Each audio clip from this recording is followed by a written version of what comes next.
గ్రామీణ ప్రాంతాల ప్రజల రోజువారీ జీవితాల నుంచి వచ్చే పాటలు, ఆటలు కాలక్రమేణా మరుగున పడిపోతాయి. వీటిని సేకరించి భద్రపరిస్తే ముందు తరాల వారికి వాటి గురించిన అవగాహన కలుగుతుంది. అలా అనేక గీతాలు, కథలను సేకరించి భద్రపరచడంతో పాటు స్థానికుల నుంచి తెలుసుకున్న వాటికి అక్షర రూపం ఇచ్చారు ప్రముఖ కెనడియన్ జానపద రచయిత మేరీ హెలెన్ డ్రేటన్.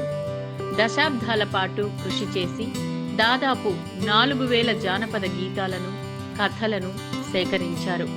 తాను సేకరించిన జానపద పాటలు, కథలతో అనేక పుస్తకాలను ప్రచురించారు. కింగ్స్ కళాశాల విశ్వవిద్యాలయంలో మహిళల డీన్గా ఆమె పనిచేశారు.